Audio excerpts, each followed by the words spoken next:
Welcome to our continuing study as we've been looking at various miracles and yet looking for the sign. And we've been calling it Looking for More, learning to look a little deeper in the Scripture. I hope you have your Bibles with you and a pencil and a pen and some paper and some ways that you can take some notes. So over the last couple of weeks, we've looked at two signs. We've looked at the first miracle that John records of Jesus in John chapter 2, verse 1 through 11. And we looked at how Jesus turned the water to wine, and that certainly is a miracle.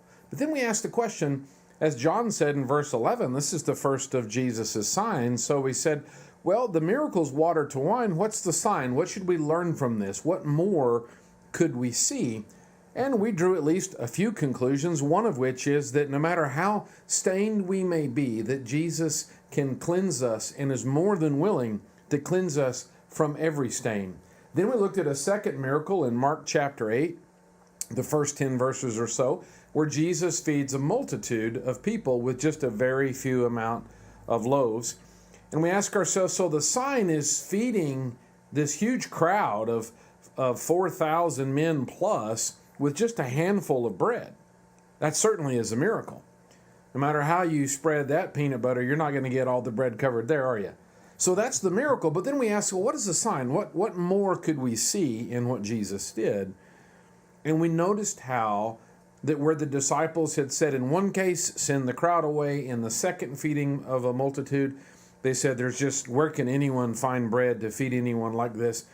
But they hadn't yet learned that Jesus can satisfy, that Jesus satisfies every need. And not only does Jesus provide, but remember, there were leftovers. As we talk about this exploration, look in Mark chapter 6 and verse 52. Mark chapter 6, verse 52. In this particular case, we're going to get to tonight's miracle, that is Jesus walking on water. But it's interesting, we noticed this in our last study, that when they received Jesus in the boat and the wind stops, it says they were utterly astonished, verse 52, for they had not gained any insight from the incident of the loaves, but their heart was hardened. So we've also talked about how whether we mentioned Judas the first time, we mentioned the disciples the second time, and Jesus' brothers rather as well, and then how the disciples too, like us, can miss the sign, and it can be from a hardening of heart or a lack of willingness or awareness to see more. So we gave just 3 ideas about how we could practice these things to see more of what Jesus is doing, not only, of course, in the Bible, but in our own lives. Number 1, we talked about patience. When we're in a hurry and frantic and rushed, we don't have time for anything, let alone to see more. So this is going to require contemplation or exploration. And frankly, we're just going to have not only making the time, but to slow ourselves down as we're looking through Scripture and noticing things. We've been saying, as you read along in your Bible, that we've recommended if you'd like to have a pencil in your hand, underline a word, circle something, draw a question mark to it and ask yourself, why is that there? Which is the second point, taking the time to express curiosity and noticing things. And then finally, Bible study is not about data transfer, but rather it's about spiritual transformation. So there has to be a willingness to see and a willingness to change or to grow based on what we see. Okay, so this particular miracle that we're going to look at in this study is found in Mark chapter 6, where Jesus walks on water. So let me take you back to verse 52, and then let's work backwards. So the way they react after Jesus walks on water is apparently problematic. Now, what verse 51 says is, then he got into the boat with them, and the wind stopped, and they were utterly astonished. Well, who wouldn't be? Not only have you had Jesus walking on water, that's more than impressive. And as you read Matthew, Peter gets to join Jesus briefly in that experience. But then when Jesus gets in the boat, the wind stops. Now, John adds an interesting detail that the boat also, not only does the wind stop, but the boat also arrives suddenly at their destination, which is quite a resolution to the struggle of crossing they'd been having beginning in verse 47. So what's wrong with being utterly astonished? Those are amazing things, miraculous things. Jesus walks on water. He He enables Peter to walk on water. The storm is calmed as soon as he gets in the boat. The boat arrives on the other side. All of those seems like an opportunity to be astonished. Yet, in verse 52, Mark says, "For they had not yet gained any insight from the incident of the loaves." So they didn't see the sign. They didn't learn the lesson, but their heart was hardened. Not only from the loaves, but apparently from this very experience of Jesus walking on water. So right after Jesus fed the multitude of 5,000 in Mark chapter 6, and then everyone's fed till they're satisfied, more than enough in verse 42, and in fact they pick up 12 baskets of leftovers. Then in verse 45, Jesus makes his disciples get in the boat and they go to the other side. And he sends the crowd away. And as you look at the parallel Gospels, Matthew in particular says that Jesus is going to spend the time in prayer. So he's looking for some personal time for that purpose. Verse 47. When it was evening, the boat was in the middle of the sea. They're several miles, and it's kind of fun looking at the three Gospels. Matthew, Mark, and John all talk about this particular experience, and they each give some unique details. They're several miles from shore, in the middle of the sea, and Jesus was alone on the land. Verse 48. Seeing them straining at the oars, for the wind was against them, at about the fourth watch of the night, he came to them walking on the sea. Now, we're told as well in Matthew that the boat is being battered. It's being hammered by the waves, so this is rough going. This is a difficult situation. They've been at this all night long. By the time Jesus comes to them in the fourth watch, in verse 48, this is that pre-dawn darkness. This is that block of time that's from 3 to 6 in the morning. So they left in the evening. They've been doing this all night. They're in that darkest part of the night period, and they are struggling. Now, what's interesting, Mark gives us an exciting detail when he tells us that the reason that Jesus comes to them walking on the sea, verse 48, it says, seeing them straining at the oars. That's why Jesus came. He saw them struggling. Now, that's an interesting detail. They're not out there by themselves. They're not all alone. They're not in a struggle or in a battle, and no one cares. In fact, there's a word, if you use the New American Standard translation, there's a little number 1 by the word straining, seeing them straining at the oars. And if you look in your reference, it says literally harassed. I don't know if you've ever tried to row at all. Probably this is a larger boat, so there's probably going to be 1 oar per person. They're setting in pairs. In smaller boats, 1 person might have both oars. But what little I've done, just a little bit of rowing, it takes an amazing amount of coordination. Not just coordination with your fellow rowers, because if you're starting back while they're going forward, then your oars are going to collide. But this is actually not only a lot of work, but it's a great opportunity to lose teeth. Because as you're pulling the oar through the water, and in order to reset, you're going to have to push down on your side or the handle, and then bring it forward to get the oar reset, and then lift it up to dig the oar in the water, and then pull, then you go down and forward. And that sounds really good. And if you've ever used a rowing machine in the gym, piece of cake. If you've ever rowed in a boat on calm water, not too bad.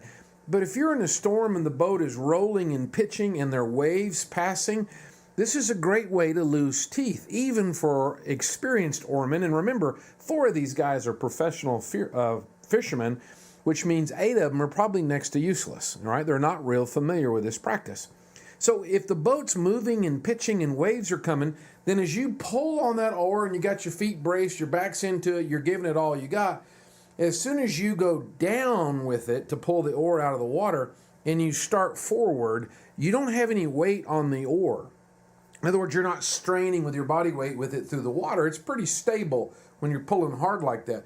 As you go forward with it, if that boat tips, if a wave slaps the end of the oar, there's a tremendous amount of leverage out on the water side of the oar. So waves slap the water or the boat roll and put that oar back in the water, you're going to get that handle back quick, and you're going to bury your knuckles in your lips, and that's going to hurt. And so trying to stay in unison during all that waves and storm and boat moving and not getting hit in the face, I'm telling you, I think there's 8 guys that have got bloody knuckles and fat lips at a minimum in the boat. So here's a tremendous storm, and they're struggling and they're hurting, and Jesus sees that. They're straining, they're harassed by the storm. That's why he comes to them. It says that he came to them walking on the water, and he intended to pass by them. That's fascinating. I'm still not sure what to do with this phrase. It's a good phrase to underline and go, what? So does that mean that Jesus, he saw them straining and he was going to just walk on by?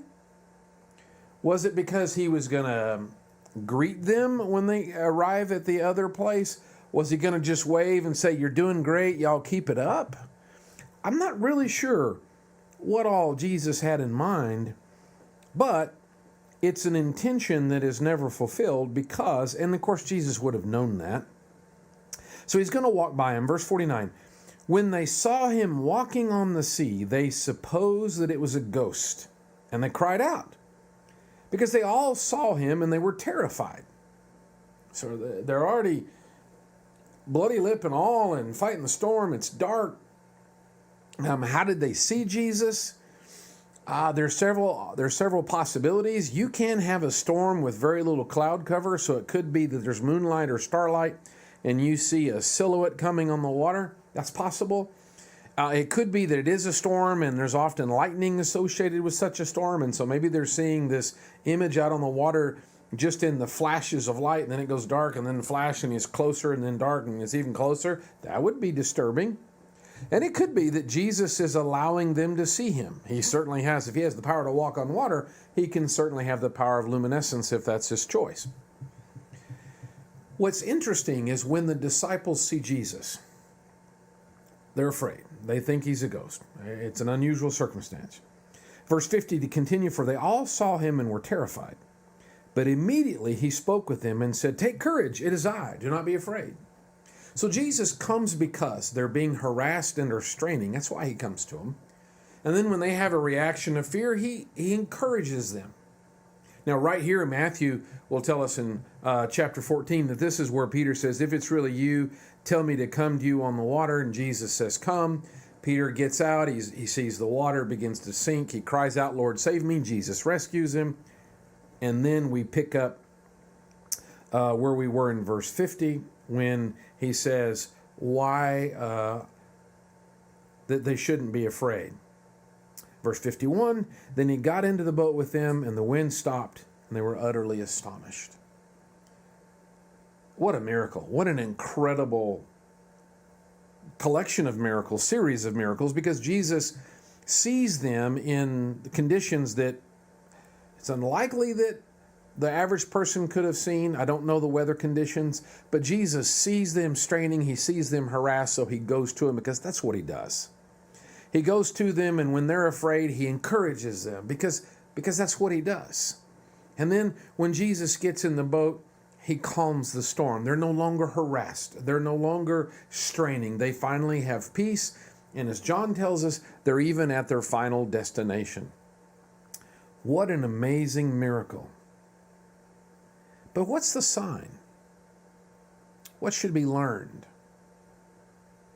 If they did anything wrong, what did they do wrong? Or maybe what did they miss? Because there's something going on in verse 51. They're utterly astonished. And in fact, one of the fun things to do is get a good concordance and look up the word, and you can do a little research on the word. And the particular word that Mark uses, this utterly astonished, is not just, wow, we're really impressed. It means to be out of your mind. It means to be displaced or moved. We just say they're out of their mind, that they're so shocked that they just can't, they've lost grasp of reality. They're out of their mind with wonder because of what they've just experienced. And then Mark says, because they hadn't gained any insight. They hadn't been able to look deeper. Flip over to chapter 7. When he's talking about bread, we looked at this verse last time. Verse 17 of Mark 8. Mark 8, verse 17. Why do you discuss the fact you have no bread? Do you not yet see or understand? Do you have a hardened heart? Having eyes, do you not see? And having ears, do you not hear? So they didn't gain any insight. They don't have any additional vision in what they've experienced. For those of you that are in the discussion group, we've got a discussion guide for you. We've tried to order those questions where you will be on a self-guided exploration of the very question of what did they miss or what should they have. Also want to remind you that if you want to, you can go back later to this video, those of you that are in the discussion group, and you can see the rest of this as we continue for those that are joining online. And so this will be the beginning of the discussion group.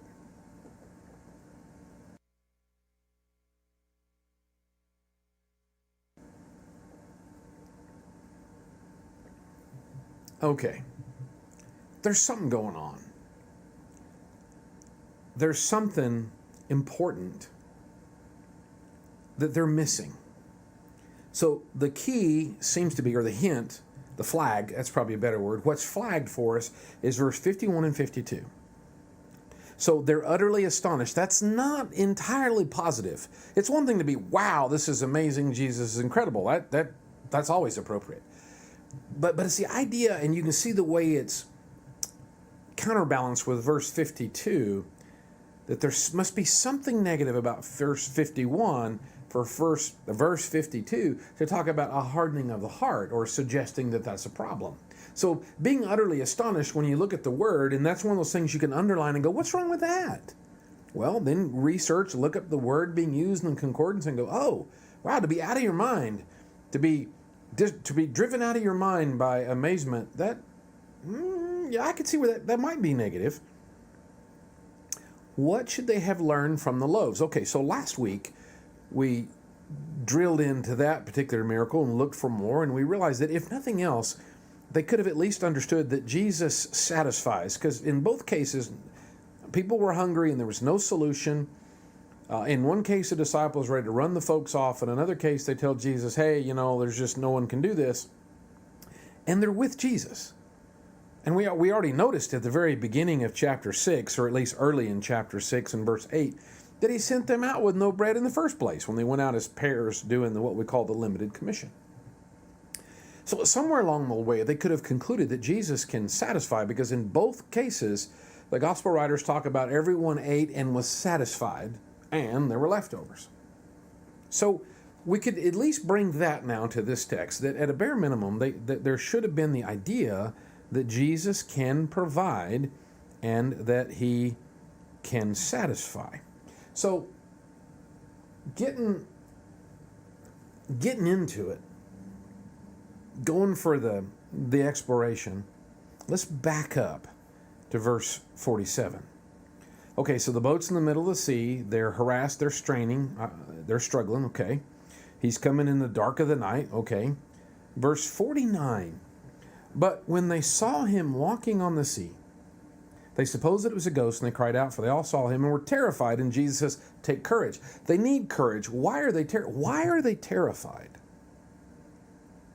Fatigued, bloodied, we went through all that. Why are they terrified? I mean, why not be impressed? Like, well, I didn't know Jesus could do that. Or here's another cool thing that Jesus can do. Wow, he's the master of this too. That'd have been good. You say, well, that's not fair. Maybe they didn't quite recognize him. Why not? I understand that, I don't know if it's raining, foggy, we talked about the weather situation. That certainly can change things. But why do they assume that Jesus is a ghost? Why do they assume that the only way what they're seeing could be possible is by some spiritual apparition? Wouldn't have been a bad question, and I think a fair question to go, I wonder if that's Jesus. Because after all, what can Jesus do? Well, at what point do you conclude that Jesus can handle anything? Now, there's a few more things that Mark gives us, and we'll do a little compare and contrast, because just like the bread thing, when we noticed in chapter 8, it's not the first time that they hadn't had bread. In fact, that's the second time Jesus feeds the multitude, but he'd already sent them out in pairs with no bread. This isn't the first time they've been in a storm either, with Jesus, all being piled in the same boat. So verse 50 They all saw him and were terrified, this translation says. And I like this translation. I think we've talked about this already. When you're doing this kind of study, it's helpful to have two different translations. It's helpful to have something like the NIV that does the big dynamic phrase equivalent kind of translation, big picture, high altitude view, and then to have something like the New American Standard, which is a word for word translation. It's clunkier to read, but you're going to pick up details in the literal translation that you miss or have the opportunity to miss in the more of the dynamic equivalent type of translation. So in verse 50, for they all saw him and they were terrified. Well, yeah, because they saw a ghost. But I got a number one by the word terrified. Now we're down to nuances. We're down to some pretty interesting details. When I look at my reference point in the column, because I got a little number one by the word terrified, it says, or troubled. So when you look this word up, this is a really interesting word because it's a word that means troubled or agitated or turbulent. Turbulent. Now, some of you may know that I like to fly and that I have been blessed to have a great adventure and build a little airplane that I'm now flying, and it's pretty small and pretty light, so it moves around in the air. Turbulence is air moving because of the way the Earth's surface is being heated and so on. You might picture a pot and you boil water in it and how the water's rolling and moving in it as it reacts to the heat source underneath, and the air sort of does something similar. So we're flying through a pot of boiling water. That sounds comforting, doesn't it? We're flying through air moving, and so the plane is reacting. Another way to think about it, if you're floating down a fast river on a raft and the water's moving, you hit the rapids because the water's hitting rocks and it's having to move around, and so you're floating through that. Turbulence is, whether you're talking about any kind of fluid dynamics or you're talking about water, as we mentioned, or the air, it's just in an airplane, you can't see the rapids. It's the same idea, but you just can't see it coming. So I have a friend who is a pilot who really doesn't like turbulence when it's hot. It's uncomfortable. The plane bounces around. And I've known some pilots that are really uncomfortable because they think a wing's going to fall off. And so there's a temptation as so the plane kind of hits the bump is to fight it, and try to keep it from doing that. But the more you fight turbulence, actually the worse you make it. The best way to handle it is have a very loose hand on the controls and let the plane just work its way through, just like you would a boat. Let a boat just ride through the waves. So white-knuckling through turbulence is not a good idea. Now, the disciples have turbulent minds. Well, there's a lot of stuff going on. Yeah, they've been fighting a storm all night. They've got, like I said, I think they got probably a bruised fat lip from hitting their knuckles against their face on numerous occasions. They've are surrounded by turbulence, literally. But is there a way to be surrounded by turbulence and not have turbulence in our mind? In other words, could we be surrounded by turbulence and crisis and still have peace or calm or joy internally? So they see a ghost and they have a turbulent response, which is going to not help them see what they really need to see. An agitated, troubled, terrified, or turbulent mind is going to have vision issues or insight issues, as he says in verse 52. So immediately he spoke with them and he said to them, "Take courage, it is I, do not be afraid." There are different words here. So terrified is turbulent or troubled or agitated. But when he says don't be afraid at the end of verse 50, the Greek word is phobio. And you probably recognize in English we say phobia. And that is a word we use for not just an irrational fear, but a fear that makes you do crazy things, makes you hurt yourself. So if you have arachnophobia, you are afraid of spiders. Most people don't like spiders. Normal people don't like spiders. But if you have a phobia of spiders, then if you see one, think you see one, or or even have some inclination there's one in the same zip code as you are, you're going to get all out of control. Your response isn't going to be appropriate. It's going to be overdone. If you're claustrophobic, then you're going to get in a small place and you're not going to like your shower or going into the closet because you're going to feel like the walls are closing in. They're not. And you can even tell yourself rationally the walls aren't moving, but it is an irrational fear that leads you to do really strange things. This is the word Jesus is using.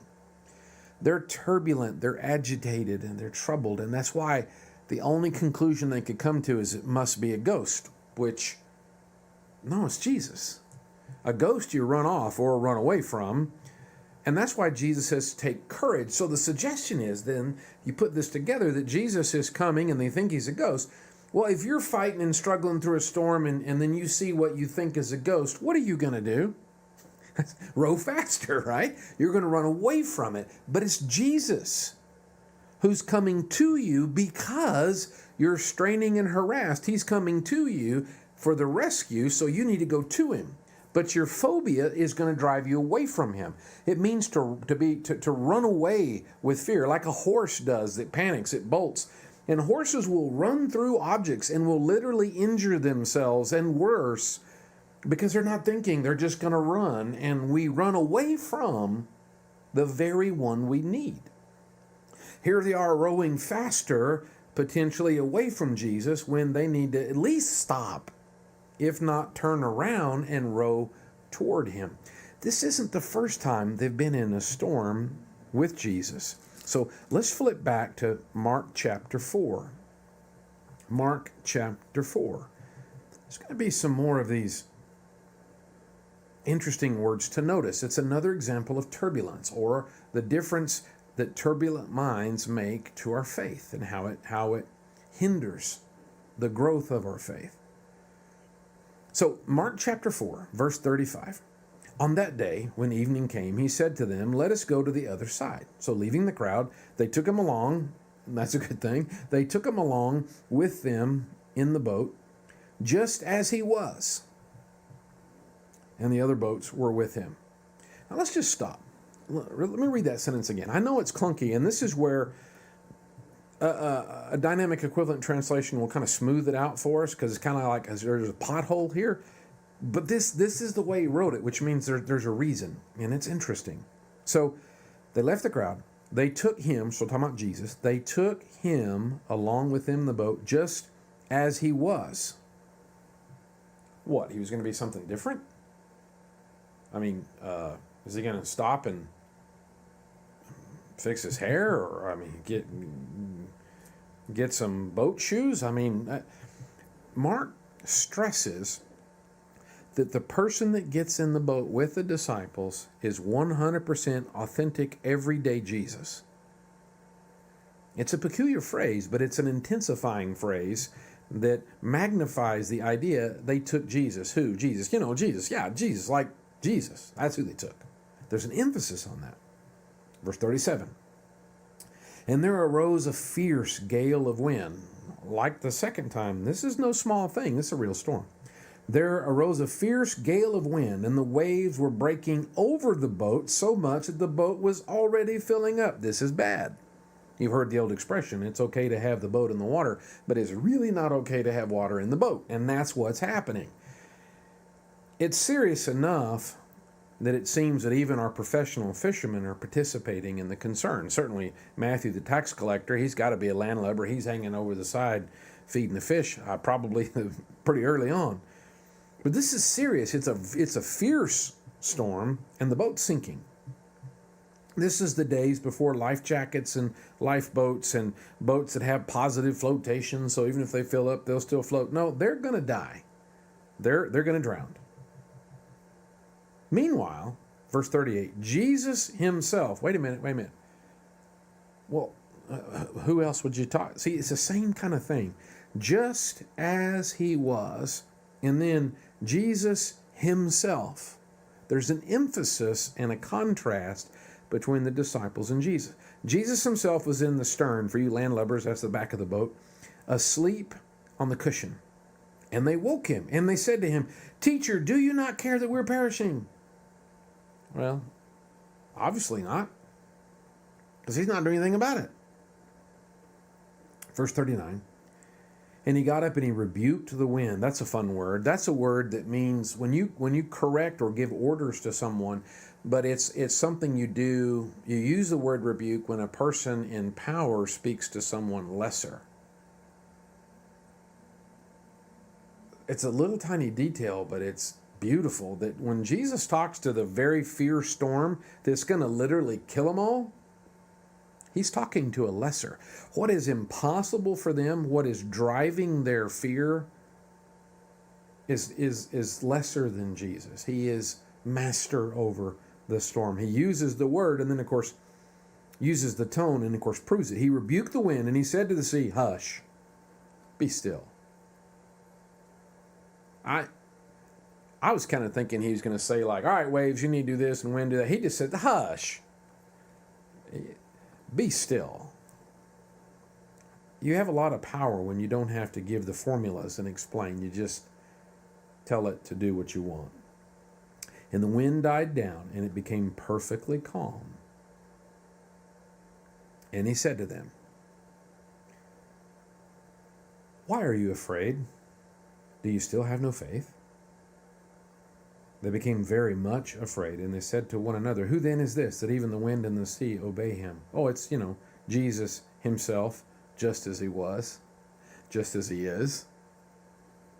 Now, the word afraid is used twice, in verse 40, at least in this translation, in verse 40 and verse 41. Now, you get a signal something's changing or a little different, because verse 41 says they became very much afraid. That's Mark tripping over himself to say this is really different.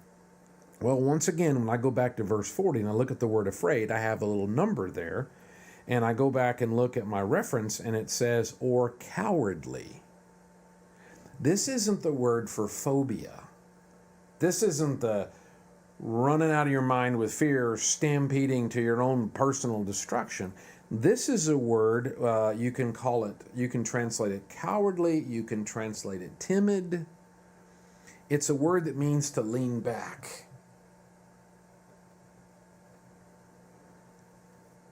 Jesus says, "Why are you leaning back on me? Why are you being timid?" Cowardly is the opposite of courageous. The second storm that they're going to get into in Mark 6, he says, "Take courage, it is me." Here he says, "Why are you timid? Why are you leaning back? Do you still have no faith?" Faith draws us forward, because a simple synonym for faith is trust. When you trust, you stay with it. When you trust, you stay engaged. Now, what would great faith have looked like? Well, the boat's being battered by the waves, filling up with water, and you look back and Jesus is asleep, and maybe you look at each other and you say, "Well, I guess it's nap time. I guess we'll draw submariner's pay. I've never seen the bottom of this lake. I wonder what it looks like." Maybe that would be just fantastic faith. Jesus is serenely calm in a storm that's going to kill everybody. And that's not hyperbole. They're going to drown. Now, you know the rest of the story. Death is not something Jesus is real worried about. And as we'll see in John chapter 11, when Jesus is preparing to raise Lazarus from the dead, he'll ask the same question of Martha is, "Do you believe that you will live even if you die?" Well, we're not in John 11 yet. The disciples haven't gotten there yet. They're timid. They're leaning back. And he says, "Do you still have no faith?" In verse 41, they became very much afraid and said to one another, "Who then is this?" Contrast that with Jesus just as he was in Jesus himself. Mark's laying it down thick. Man, this is the real Jesus. This is Jesus all the way, 100%. And what are they saying? Who is this? But even the wind and the sea obey him. Now, in verse 41, they become very much afraid. That's the word to be terrified, overwhelmed. That's the phobia word. They're stampeding to their own destruction. Now, what's interesting, and I think important, they're not phobian. They're not having the phobia. They're not running away with fear during the storm. If they were trying to row away from Jesus the second time here, they wake him up. They go to him. So a really crazy, irrational, running away kind of phobia would be like, we're going to drown, so they jump out and try to swim for it and leave Jesus alone in the boat. That would be crazy. That wouldn't make any sense. So what's interesting is the phobia doesn't strike them. They don't have the runaway. They don't have the stampede. Not during the storm. They have it after the storm is over. When they witness Jesus' sovereignty, the fact that he's master, the fact that he is superior to this life-taking, this killing storm, that's when they run away. Why? What's the missing piece? Or a missing piece? There's always more. There's always layers. It's not like we're going to find the answer because this is the Word of God. There's always more. However, just keep your place there if you'd like and flip back to chapter 6. So what caused the turbulence, or what caused them to be afraid, was turbulent mind. What's creating the turbulence? How come when they saw Jesus, they assumed he was a ghost rather than, I wonder if that's Jesus? Because after all, we're struggling. We're in a storm. We're having a bad time. Just 2 chapters earlier, Jesus calmed the storm for them. Could it have been reasonable for them to be fighting long enough to say, man, I sure hope Jesus comes because this is rough. Man, I hope Jesus comes and stills this storm. We've been doing this thing all night long. That's a reasonable expectation, and it certainly is a reasonable prayer to pray to Jesus, would you come help us? Would you calm this storm? This thing's beating us up, so that when you see him approaching, that's who you expect to see. What's keeping them from expecting that Jesus is going to come? Where's the turbulence coming from that they can't come to the idea of maybe we should ask him for help? Maybe he's going to come help us because he'll see we're straining. He'll see we're harassed. What's the turbulence keeping them from seeing that?